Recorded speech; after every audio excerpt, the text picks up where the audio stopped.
तो भाई लोग सालार को लेकर इस वक्त एक महायुद्ध सा छिड़ा हुआ है इंटरनेट पर। जितनी भी अपनी रिव्यूअर्स की प्रजाति है उनको सालार उतनी पसंद नहीं आई, लेकिन ऑडियंस के तो अलग ही प्लान थे। दे दनादन एडवांस बुकिंग नए से नए रिकॉर्ड बना रही है और पहले दिन के कलेक्शन ने तो सबकी बोलती जैसे बंद ही कर दी हो। बेकर्स ने पोस्टर रिलीज किया है कि सालार ने फर्स्ट डे पर 178.7 करोड़ का बॉक्स ऑफिस कलेक्शन किया है। इतना तो कुछ फिल्मों का वर्ल्ड वाइड कलेक्शन भी नहीं होता। लेकिन आज की इस वीडियो का टॉपिक बहुत इंटरेस्टिंग और डिफरेंट है। अब सालार मूवी में हार्ट पंपिंग एक्शन और मास एलिवेशन के साथ साथ एक चीज और थी जो ऑडियंस को बहुत पसंद आई, और वो है इस मूवी की वर्ल्ड बिल्डिंग, खानसार, उसके अंदर की revolving ministries and much more. और इसीलिए सेकंड हाफ इस मूवी का इतना ज्यादा इंटेंस और मीटी हो जाता है कि शायद सबके लिए स्क्रीन प्ले पे चल रहा मटेरियल ओवरवेलमिंग हो। लेकिन परेशान नहीं होना क्योंकि भाई हाजिर है।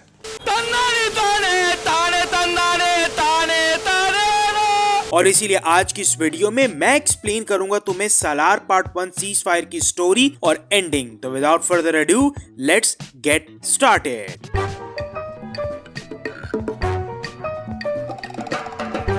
अब किसी भी बारे में बात करने से पहले हमें सबसे पहले खानसार की हिस्ट्री और करंट कंडीशन को जानना होगा, क्योंकि जितने भी कैरेक्टर्स हमें इस मूवी में दिखाए गए हैं अल्टीमेटली उनकी जिंदगी खानसार से जुड़ी हुई है। अब खानसार की कहानी शुरू होती है 1127 में, जहां हमें ये बताया जाता है कि मोहम्मद गजनी चंगेज खान से भी ज्यादा खूंखार डकैतों का एक टोला था, जो कि इस खानसार नाम के जंगल में रहता था। वो गाँव गाँव जाते थे, डकैती करते थे और लूटा हुआ माल वापस खानसार में लेकर आते थे। अब इस खानसार के डकैत 3 कबीलों में बटे हुए थे। पहले कबीले का नाम था मन्नार कबीला, दूसरे का नाम था शोरियांग कबीला और तीसरे का नाम गनियार कबीला। और सालार पार्ट 1 की स्टोरी मेनली मन्नार और शोरियांग कबीले के बीच में चल रही टेंशन पर ही फोकस करती है। फिर हमें ये बताया जाता है कि जब 1947 में पार्टीशन हुई तो सारे इसी टेंशन में थे कि खानसार का क्या करना है। ऐसे में तीनों कबीलों के सरदार शिव मन्नार, जो कि वरदराजन मन्नार के दादा थे, वो दिल्ली आए और उन्होंने खानसार को नक्शे से ही उड़ा डाला और बोला कि इंडिया का कॉन्स्टिट्यूशन सिस्टम खानसार पर लागू नहीं होगा, लेकिन खानसार का कानून पूरे इंडिया पर चलेगा। और फिर हमें बताया जाता है कि आखिर क्यों खानसार से सब इतना डरते हैं, और इसके पीछे की वजह ये बताई गई है कि खानसार का हाथ इंडिया के हर इलीगल बिजनेस में था और पॉलिटिकल इन्फ्लुएंस भी बहुत ज्यादा।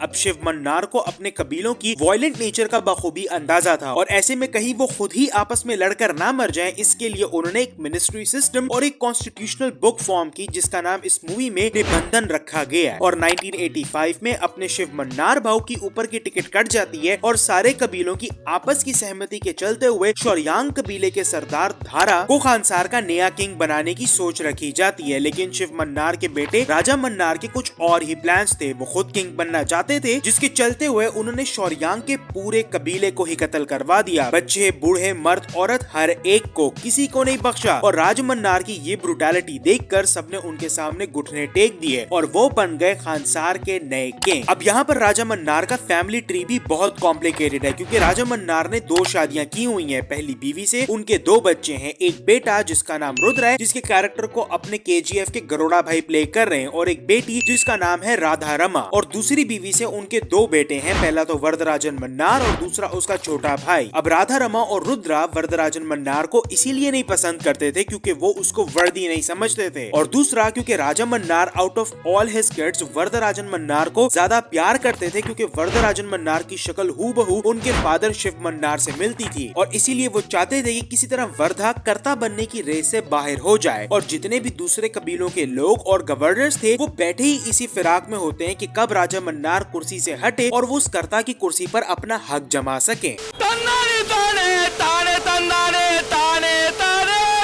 अब सालार पार्ट 1 की स्टोरी हमें 2 पैरेलल्स में दिखाई जाती है, एक तो प्रेजेंट का और दूसरा पास्ट का। प्रेजेंट को लेकर अभी तक के लिए हमें सिर्फ इतना ही बताया गया है कि देवा अपनी माँ के साथ तिनसुकिया आसाम में रहता है, जहाँ उसकी माँ एज अ टीचर और देवा कोल माइन में एज अ ऑपरेटर और मैकेनिक के तौर पर काम करता है। अब कहानी में ट्विस्ट तब आता है जब श्रुति हसन का कैरेक्टर आद्या किसी को बिना बताए इंडिया आ जाती है, और सपोजिटली ये बताया जा रहा है कि उनके फादर, जिसका नाम कृष्णकांत है, वो 7 साल पहले खानसार से कोई बड़ा कांड कर गए हैं और खानसार वाले तब से उनको ढूंढ रहे हैं। ऐसे में आद्या के इंडिया लैंड करते ही उस पर हमला होता है और बिलाल नाम का एक कैरेक्टर उसको लेकर देवा की माँ के पास जाता है, जहाँ हमें ये पता चलता है कि देवा की माँ ने उसको वायलेंस ना करने की कसम दे रखी है। लेकिन एक सीन में जब राधा रमा के गुंडे आद्या को लेकर जा रहे होते हैं तो देवा की माँ वो कसम तोड़ देती है और ऐसे देवा का 7 साल में बिछाया हुआ डिफेंस टूट जाता है। अब इसके बाद देवा की माँ आद्या को बिलाल के साथ भेज देती है, जहाँ खानसार के लोग उसको पकड़ लेते हैं। देवा आद्या को बचाता है और हमें पता चलता है कि एक्चुअली में देवा का पूरा नाम देवव्रता रायसार है और अभी करंट टाइम्स में देवा और वर्धा एक दूसरे के कट्टर दुश्मन बन चुके हैं। और वहाँ से हमें कहानी के मोमेंटम को पास में शिफ्ट किया जाता है, जहाँ हमें पता चलता है कि इस सारे फसाद की शुरुआत तब हुई जब राजा मन्नार वर्धा राजा मन्नार को वापस लाते हैं 25 साल के बाद सरदार बनाने के लिए। अब खानसार में एक डिविजनरी सिस्टम है जिसमें 3 लेवल्स आते हैं। पहला है काबर, दूसरा सरदार और तीसरा कर्ता। और इस टाइम खानसार का कर्ता है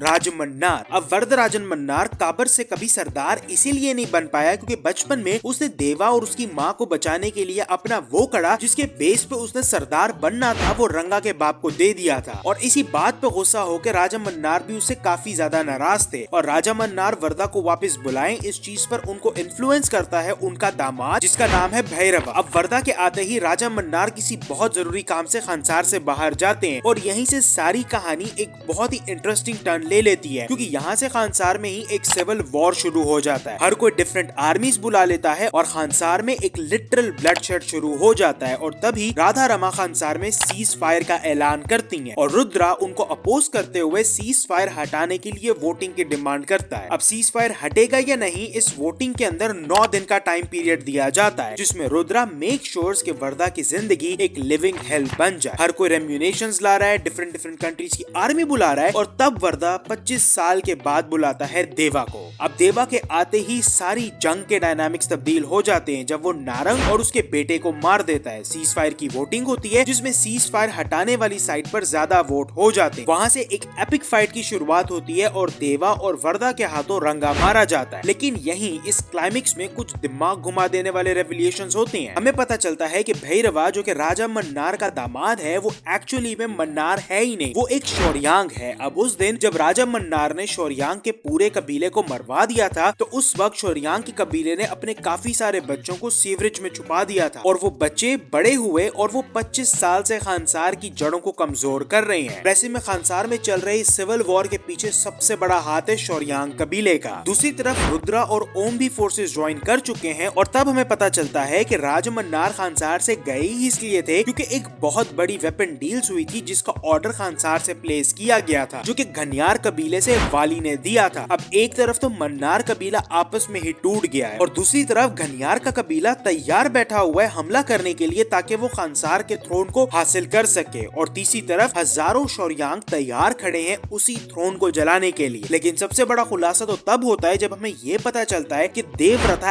एक्चुअली में शौर्यांग कबीले से है और वो उनके सरदार धारा जिसको राजा मन्नार ने मरवाया था उसी का बेटा है। और जिस रात राजा मन्नार ने पूरे शौर्यांग कबीले को मरवा दिया था उसी रात वर्धा ने देवा और उसकी माँ को खानसार से बाहर भिजवा दिया था और अब वो एक फॉर्मिडेबल फोर्स बन चुका है और वो पूरे खानसार को लाल कर देगा।